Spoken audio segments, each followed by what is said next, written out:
Every autumn, it's the same headline. Leaves on the line, delay trains again. It sounds like a joke, but it's one of the most serious seasonal challenges railways face. Those leaves don't block the track. They turn it slippery. A thin, invisible film that makes steel wheels lose their grip on steel rails. When that happens, braking distances are affected. Trains can slide through platforms or signals, and there's a very real risk of a serious safety incident occurring. This is the story of adhesion, the hidden factor that decides whether a train stops on time or not at all. I'm Ali, and this is the PWay engineer, making sense of the real engineering that keeps the railways moving, explained in plain English. So what exactly is adhesion, and why does such a small detail make such a big difference? When you strip it back, adhesion is basically friction, the tiny grip between the train's wheel and the rail. In technical terms, it describes what engineers call the coefficient of friction, how much grip you get for the pressure pressing the two surfaces together.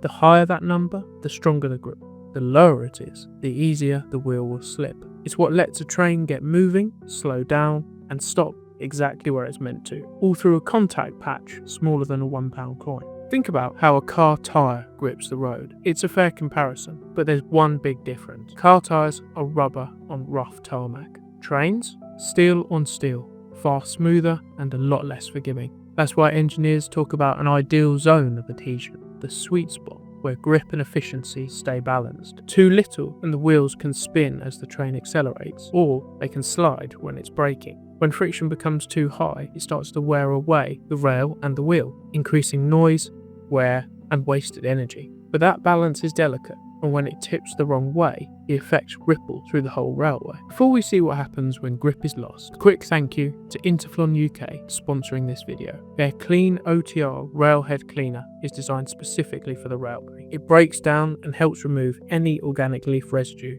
rust, and other contaminants on the railhead, significantly improving friction levels to help restore consistent adhesion. It's quick to apply, biodegradable, and leaves the railhead clean without damaging its steel surface. It also leaves behind a hydrophobic layer that prevents fresh leaf matter from adhering and rust forming for up to 7 days. Interflon were recently jointly recognised, along with Network Rail and Irish Rail, for their work in rail safety, winning Safety Achievement of the Year at the 2025 National Rail Awards, showing how innovation in maintenance improves safety across the network. It's exactly the kind of solution used during the autumn leaffall season to help restore railhead conditions and keep services moving safely. You can learn more about Clean OTR via the link in the description below or in the top right hand corner now. Now, let's look at what can happen when adhesion falls outside of that ideal range. When that balance tips the wrong way, the consequences get serious fast. We've already looked at what happens when friction's too high. Rails and wheels wear faster, which is costly but predictable. The real trouble starts when the opposite happens and there isn't enough grip to keep control. Too little adhesion is where the real trouble starts. A train can lose traction as it pulls away or slide when braking. Now that might not sound dramatic, but at the wrong time it can mean overshooting a platform or even passing a signal that's set at red. In 2021, a passenger train in Salisbury in the UK did just that. When the driver applied the brakes, they were largely ineffective because the railhead was contaminated with crushed leaf residue, causing extremely low adhesion. The train slid through the junction and collided with another service. Several people were injured. A reminder that low adhesion isn't just inconvenient, it can have serious, real-world consequences. Even small losses in adhesion can change how a train behaves. Stopping distances grow, and the safety margins built into the system begin to shrink. Operationally, it's just as painful. Drivers have to brake earlier and accelerate more gently, which impacts the timetable and punctuality of trains, sometimes causing delays that ripple through the network. Energy uses can also climb as trains fight inefficiency instead of rolling smoothly. And behind most of these problems is one simple factor, and that's what's sitting on the surface of the rail. So just like cars struggle to brake on wet or icy roads, the train reacts to rail surface changes, but with a far less margin for error. Moisture is one factor. A thin film of water on a polished rail can dramatically reduce friction, and traces of grease and oil from passing trains make that even worse. But the biggest seasonal culprit is leaves. When leaves are crushed under the wheels, they release organic compounds, lignin and pectin. These form a black layer on the railhead. That layer acts like a non-stick coating, cutting adhesion to a fraction of normal levels. Now rust can have a similar effect, especially early in the mornings when dew leaves the rails slightly damp. The first few trains of the day often help clear it off. Snow and ice cause problems too, not only reducing friction, but building up around the wheel and the rail, increasing rolling resistance and making trains work harder to move. These effects are most noticeable in autumn, when leaf fall is at its peak. All of these conditions push adhesion below its ideal zone, and even small drops can affect braking performance, acceleration, and punctuality, especially on steep or curved track. So low adhesion isn't just about what's on the rail, it's about how the railway is built and the conditions it runs in. Even the steepest gradients, designed to be manageable under clean, dry conditions, but add contamination or moisture, and the limits can become quickly tested. And adhesion isn't a single number, it's a range. Under clean, dry conditions, friction levels are comfortably high, but add rain, rust or leaves, and that range can fall to a fraction of what's needed, especially when you put in gradient. On uphill sections, the trains need more tractive effort to move its weight against gravity.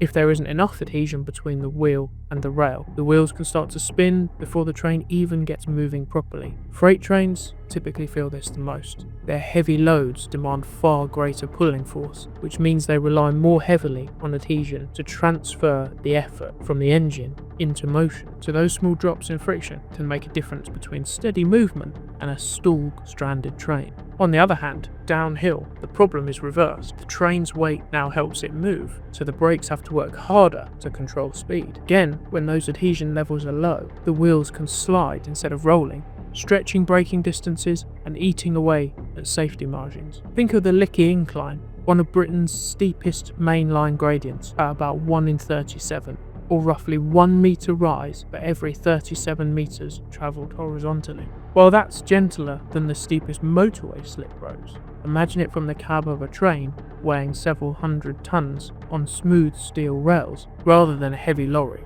It's still a serious test of physics and friction. In short, vertical alignment, the ups and downs of the track, is where low adhesion really tests the railway, and where every bit of grip counts. Before we get into how railways manage adhesion, here's something that can help you if you're new to the rail industry. If you're new to railway engineering, you'll know how quickly the terminology builds up. Words like adhesion, gradient, braking distance, and coefficient of friction. To make it easier, I've put together a free glossary of railway terms. It explains dozens of key terms used in railway design, operations, and maintenance, all in plain English with examples of how they apply in practice. You can download your free copy using the link below and use it to build a clearer picture of how everything fits together. So, we've seen how easily low adhesion can develop, but railways put a lot of effort into managing it as well.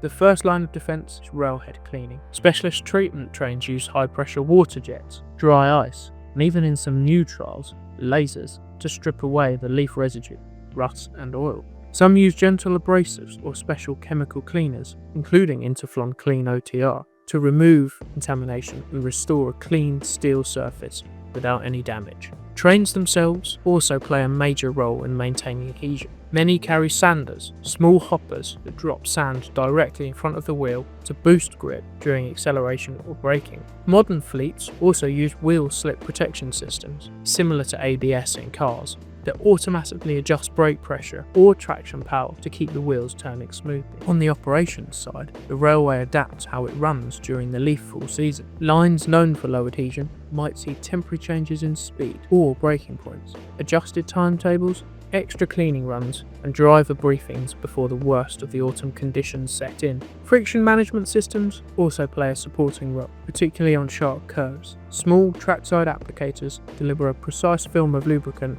or friction modifier, balancing wear and noise while preserving enough grip for safe traction and braking. All of these measures keep adhesion within that ideal zone, not too high, not too low, so trains can run safely, efficiently, and right on time, whatever the weather. So after all that, it's worth remembering. Adhesion is one of those invisible forces that holds the whole railway together. It decides whether a train accelerates smoothly or spins its wheels, whether it stops safely at the platform or slides past it on a cold, wet morning. From the steepest gradients to the wettest autumn days, everything we've covered, cleaning, sanding, train systems and operational planning, serve one purpose: to keep that friction between the wheel and the rail in its ideal zone. And when it's managed well, trains run on time, components last longer, and the system just feels effortless, even though there's a huge amount of engineering happening behind the scenes to make it look that way. Next time you hear about a leaf full timetable or leaves on the line, remember, it's really about adhesion and how the railway stays safe when grip is at its lowest.